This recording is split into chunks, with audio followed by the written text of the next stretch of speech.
Should you boost your content on Facebook?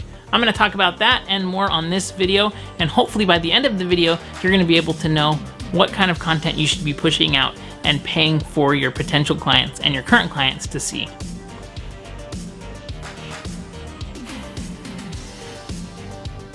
So one of the biggest questions that I get as a digital marketer is, should I be paying for my content to be seen? And this is a great question. I think that people, when they're creating content, especially for their Facebook page, a lot of times they don't know what they're creating content for.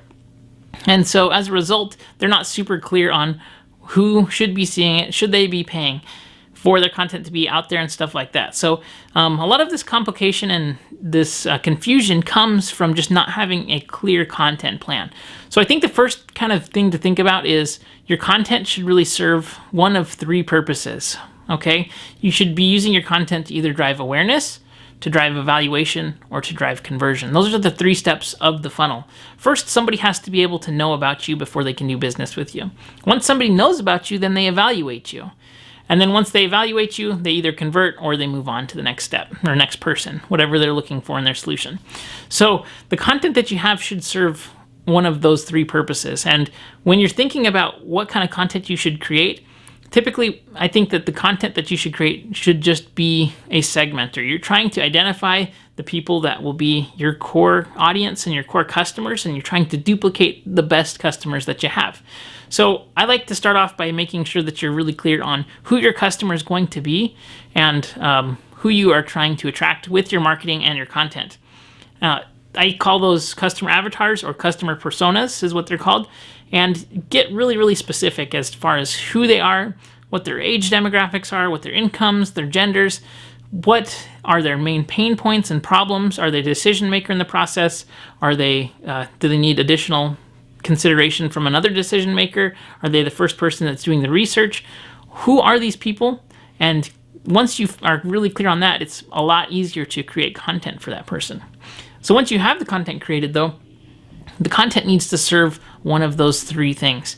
Now, I work with a lot of veterinary practices, for example, and so they have a lot of cute pictures of animals that they can use all the time. But if they only post pictures of kittens and puppies, they're not going to actually attract new clients and new customers.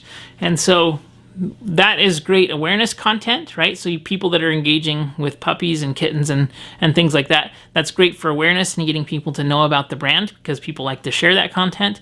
But it doesn't result in ROI because you're actually not selling anything with that, right? So along with the awareness content that's just kind of fluffy and fun and not serious, you have the evaluation content. And with the evaluation content, I like to do education if possible. I like to entertain. It's things like this video, for example, right? So if I'm trying to get people to take action or to start doing things, maybe like content creation, I want to help them understand the importance of it. So, a strategy that you could use on Facebook, for example, was you have your fluffy, fun, easy to share content that's not super hard hitting. It doesn't provide an ROI, but it gets lots of good likes and shares and comments and engagement. And from there, I retarget that audience who is engaging and liking and commenting with stuff that's more educational or more helpful. So you're moving them down the funnel. We call this a customer value journey. And then once you have people that are engaging with that content, you retarget those people and show them an offer. So, hey, we're offering a new special for puppy owners. We've noticed that you, and you wouldn't say this, but you put them through content that went from pictures of puppies to a puppy potty training guide to, stuff that you need to have if you have a puppy, and then down to the bottom of the funnel, hey, we have a puppy plan. You pay one time, you get all of these services, and then you retain that client. So that's kind of how a funnel looks. And so if you're thinking about what should I be boosting, what should I not be boosting, is the content that you're serving or putting out there, is it serving one of those three things? Is it going to create awareness? Is it going to create evaluation? Or is it going to create conversion?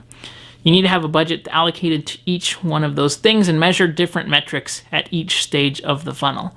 So I think that yes, especially now where there's not the organic distribution that you used to have, it's really, really important.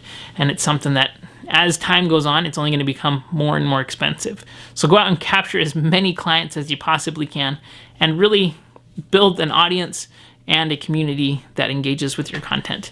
I hope that you enjoyed this video. If you like this video, I do daily marketing videos. Be sure to hit that like button and subscribe to the YouTube channel.